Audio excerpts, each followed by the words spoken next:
The story begins many years in the future, and America is now ruled by a media company called Network. Most people are poor and can't even afford treatment for minor illnesses. Therefore, to distract them, Network runs various game shows. The most famous show is called The Running Man. In this show, players must survive for 30 days while numerous hunters are after their lives. If someone wins, they will receive $1 billion. But no one has ever reached the end of this game. Next, we see a man named Ben who has just lost his job. He supported the formation of a workers' union. Because of this, he was blacklisted, and now no one gives him work. His daughter Kathy is ill, and Ben needs money for her medicine. At home, his wife Sheila came home a little late and told him she would take another shift at the bar to earn more money. Ben didn't like this because there were strange people there. Ben said, "Don't worry, I'll go on the game show myself and win the money." Sheila didn't like this because players often get injured. Ben vowed, "I'll be fine. I'll choose the show with the least risk." Now Ben left his poor neighborhood and reached the fence of the rich neighborhood. He told the guards that he was on a network show, so they let him in. There was a long line of poor people at the station to be selected. Suddenly, an old man felt very sick, but still, driven by the desire for money, the poor man kept saying, "I can play." When he finally fell, Ben caught him and shouted for help. The guards scolded Ben for stepping out of line and beat him, sending him back. At the front desk, Ben discovered that a warning had been placed on his file for disobeying orders. In a fit of rage, he punched the screen. From there, he was given a bracelet and sent to Elevator 6. There, he met Tim and Jenny, who wanted to befriend him. Everyone was given uniforms and underwent physical tests such as climbing a pigsty and running. Ben helped Tim a lot in these tests. During a break, a guard came to punish Ben, but Ben fearlessly stopped his attack. Later, several more tests were conducted. Ben's every answer showed a lot of attitude. The psychologist said that Ben was the most angry player. Those who advanced to the final round received colorful jumpsuits. Team Ben and Jenny received a red jumpsuit with a target on the back. This meant they had been selected for the Running Man show. Ben then met with producer Dan and said he wanted to do another game. Dan offered him a $000 bonus to make him change his mind, explaining that other shows don't pay much. In Running Man, you earn money for every day you survive. Anyway, if your name is on the blacklist, you won't get a job. Thinking about his family, Ben signed the contract. Then, Ben met with an agent from Family Alliance. According to the contract, the network would provide security for Ben's family. They were taken to a safe house and given fake names. Ben wanted to meet his family before starting the game, but he was only allowed one phone call. Ben called Sheila and said, "I'm doing the Running Man show. Don't worry, I'll win." That night, Ben was forcibly placed in a luxury room. The agent brought him an envelope given by Sheila containing a family photo and a small stocking from her daughter Kathy for good luck. The next morning, Ben was given a running band. This bracelet displayed his remaining time and the money he had earned. The show began and host Bobby called Ben onto the stage. Bobby lied to the crowd, saying that Ben had previously worked in defense security and had been caught selling national secrets. An AI-generated video was also played on the screen. Ben pleaded with everyone to deny it, but Bobby ignored him. The rest of the world believed Running Man was a way to punish criminals. They didn't know that the players were helpless people risking their lives for their families. Even ordinary people receive money if they reveal the players' locations. When Bobby asks Ben for his last words, Ben insults both Bobby and the audience, saying, "I'll live and burn that building down." After introducing all the players, Bobby explains the rules. Everyone receives a $1,000 advance and a 1-2-hour head start. They were given a free pass. This meant they could hide wherever they wanted for 12 hours. No one would come to hunt them. 5 hunters would be sent the next day. All players had to record at least 10 minutes of video every day and then put the tape in a box before midnight. If they didn't, the money would stop, but their hunt would continue. Then, the 3 players were sent to a dark room via separate elevators. There, Ben received a camera, some money, and normal clothes. Ben changed and exited the building. He quickly hailed a taxi. The driver recognized him and asked for a selfie. When Ben refused, the driver became angry. He said, "Be nice to people, or your location will be reported. You get paid for that." Soon, Ben got out of the car and started running. Finally, Ben arrived at an abandoned building where his old friend Molly lived, who manufactures goods for the black market. Ben asked her for 2 fake IDs and a gun. Molly was furious because Ben was still part of the game. People were looking for him. "Why did you come to me? Are you trying to endanger my business?" After a little argument and hearing about Kathy, Molly helped. Ben disguised himself and got a similar fake ID. Molly also packed his belongings in a suitcase to make him appear like a businessman. Molly advised her friend to stay away from poor areas because the poor would report him for money. "Go to a place with more people," she said. Molly also said, "If you were so worried, you should have told me, and I would have hired you as my assistant. But now, if you want to survive, you have to win the game." In the morning, Ben went to the train station. There were posters of the 3 players everywhere. Ben bought a ticket to New York and boarded a train. As soon as the bracelet announced that the hunt had begun, the train started moving. A child came to talk to Ben. Ben threatened him and drove him away. But the child had only come to tell him that he was growing a mustache.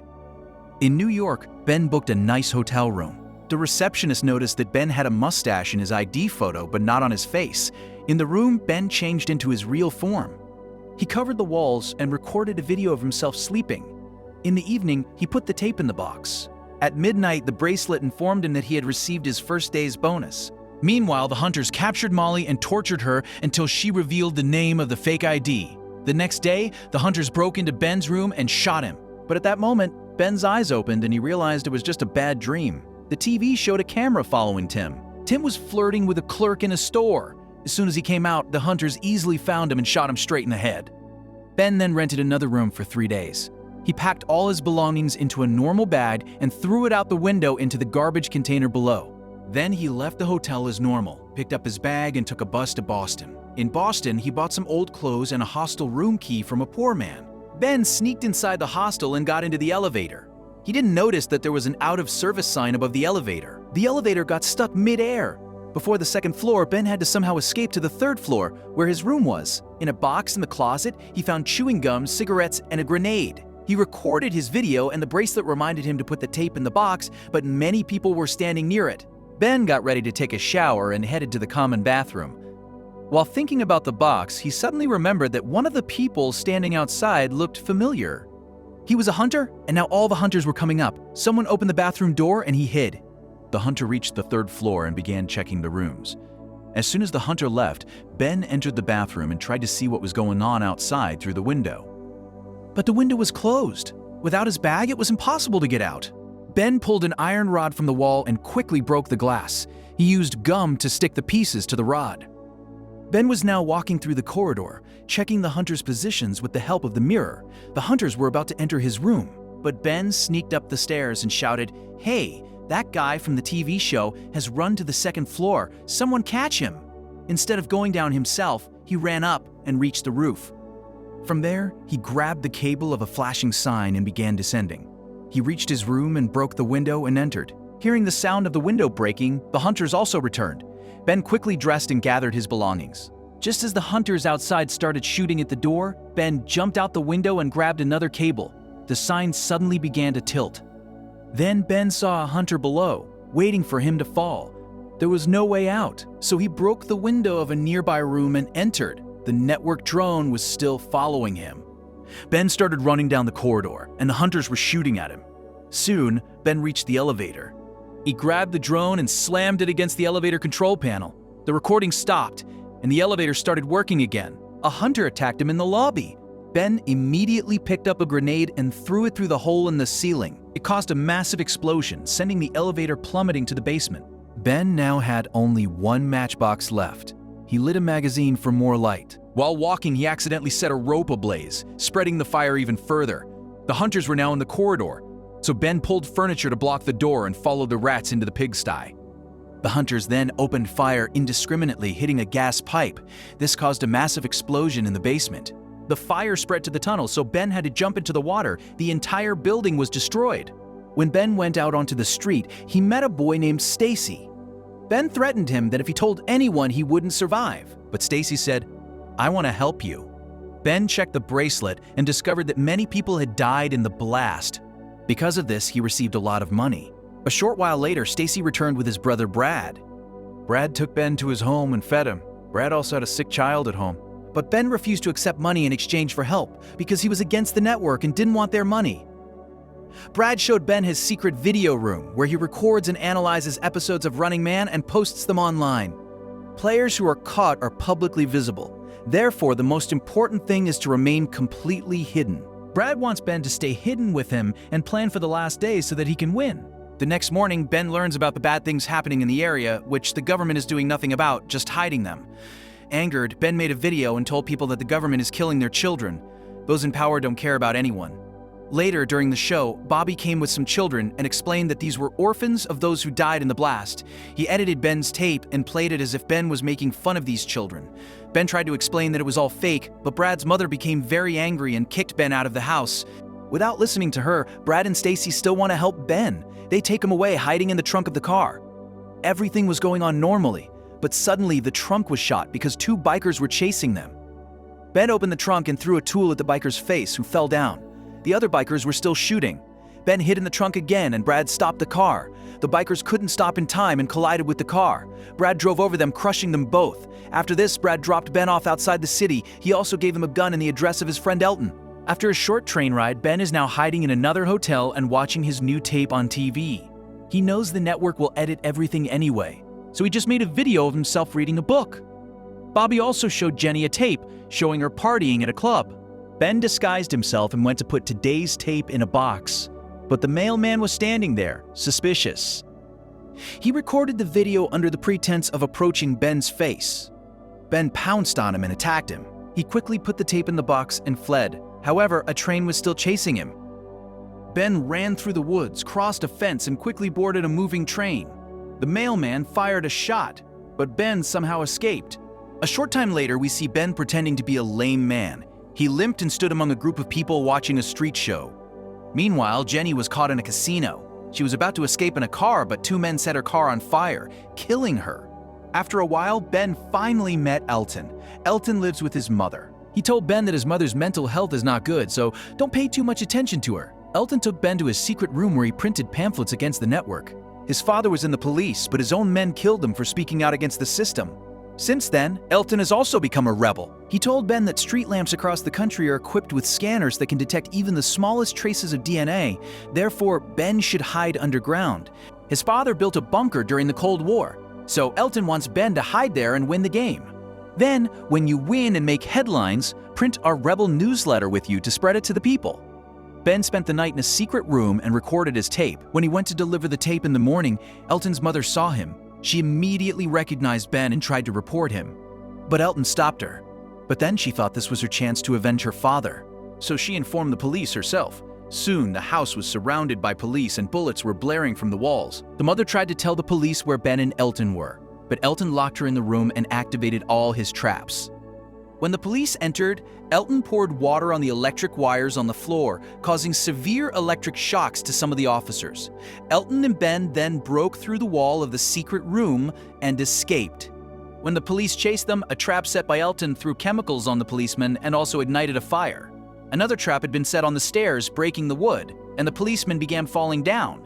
Elton then took Ben to the bathroom, and they both slid down a pole inside the shower. In the next room, Elton revealed a secret door in the floor, and they quickly descended into a tunnel. However, a hunter was already there, and he stabbed Elton. He then attacked Ben.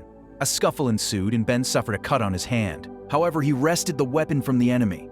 Elton grabbed the knife and stabbed the hunter in the leg, causing him to fall. Then the hunter received a call from Dan, who wanted to speak with Ben. Ben asked, "If you have so much technology, why don't you fake the entire show?" Dan said, "What do you think?" "We haven't tried, but computer-generated people aren't as entertaining as real people. They don't have distinct personalities." Dan then asked Ben to kill the hunter so the drone could record him and boost ratings. Ben refused and shot the drone directly. Elton and Ben then broke out of the car's door and headed for the forest, but a helicopter was chasing them. Elton told Ben to leave him and run and quickly reach the shelter, but suddenly a sniper from the helicopter shot Elton in the head.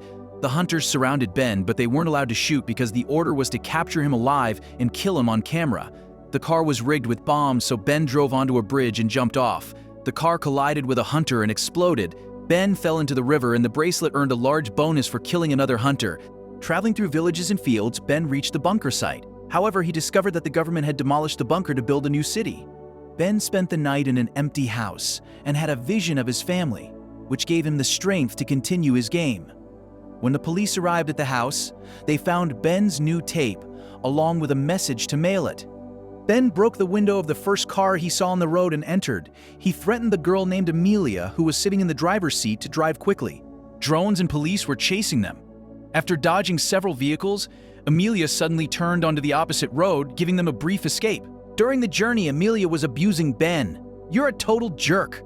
But then Ben showed her a photo of his family and explained how the network uses fake videos to hide our truth.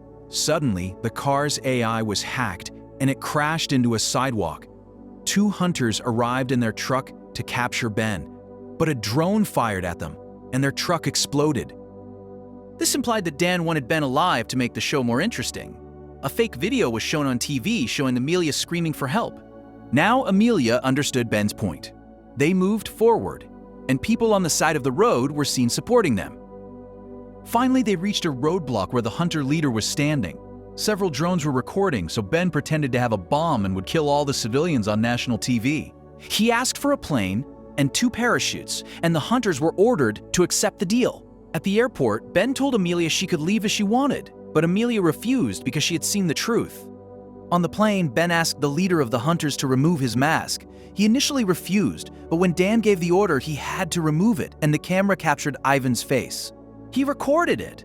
Ben understood that these pilots were no ordinary people. They also wanted to kill him. He said, "Take this plane to Canada or I'll blow it up." During the flight, Ben said many nasty things to Ivan, saying, "You kill innocent people. Don't you feel ashamed?" The two were about to fight. Then Amelia started pretending to be afraid of a bomb. Then Dan appeared on the screen and announced that the plane had been scanned. "We know there's no bomb." Ivan was about to shoot Ben, but the pilots pointed their guns at him. Dan scolded Ivan because he wanted to kill Ben in a good way. Then Dan offered Ben a deal in private. If Ben killed Ivan and all the pilots, he could become the new hunter and receive millions of dollars every year. But Ben refused. Then Dan showed him a video in which his wife Sheila and daughter Kathy had been killed by poachers. Seeing this, Ben went crazy. He screamed and broke his laptop in anger. Amelia turned on her screen and saw Bobby showing clips of Ben's family. He was saying that the poachers, irritated with him, had broken all the rules and killed his family. Now, the entire audience was with Ben. One pilot, realizing this, raised his gun, but Ben shot him first and used him as a shield when the other pilot was firing at him. A fight broke out, and now Ben started killing everyone like crazy. In all this, the plane went slightly out of control and started falling. After much effort, Ben took back his gun and shot the poacher in the head. The network took control of the plane and it started flying straight again. Later, Ben found Ivan, who was hiding in a hatch. He suddenly attacked him. A fight broke out again. In a rage, Ben smashed Ivan's head against a mirror. Ivan took a piece of the broken glass and stabbed Ben in the stomach, telling him, "I was also a player. I survived for 29 days. That's why the network offered me a deal to become a hunter." Ivan explained, "The network can even torture your family if necessary, and that all the footage you've seen will be fake. Don't you understand yet?" Just as Ivan was about to shoot Ben, the plane suddenly veered off course, causing the bullet to hit a window, and the plane began a rapid descent. Ivan tried to kill Ben again, but Ben realized he had stolen the parachute. Ben pulled the handle, and the parachute got stuck in the window. Taking advantage of this opportunity, Ben stabbed Ivan to death. Ben then gave Amelia Elton's bag containing rebel newsletters and, opening the door, sent her out with a parachute. When the drone chased Amelia, she cursed at the drone and released the newsletters into the air. On TV, Dan announced that Ben had become the new hunter. Ben spoke to the camera and told the audience that the network controls society. So the real answer would be for people to stop watching and fight against those in power. The network then cut the signal, and Dan quickly edited the scene to make it appear as if Ben was intentionally about to crash the plane into the people. The audience saw the plane approach the station and suddenly explode in the sky. Sometime later, Brad analyzed the episode and pointed out that there were many inaccuracies in the story. Therefore, what is shown cannot be true. People became angry and removed the plane's black box, which leaked the real video online. Because of Ben's speech and Elton's newsletter, society supported the revolution, and now people are after the network. Brad also noticed that the plane was missing an auto-eject seat. Therefore, Ben may still be alive. Then we see Sheila and Kathy at the market, seemingly fine and buying some groceries. They had a comfortable life with the money Ben had earned. They were shocked to find Ben waiting outside. Meanwhile, at the TV station, host Bobby was frightened by the angry mob and quit his job. When Dan went on stage, people started throwing bombs at him. The rebels took over the building and vandalism began everywhere. Producer Dan tried to escape but became entangled in a cable and fell. Ben emerged from the fire and shot Dan directly in the head, vowing to put an end to this entire corrupt system. If you enjoy what we do here, please like the video and subscribe to this channel to keep us motivated. See you in the next video.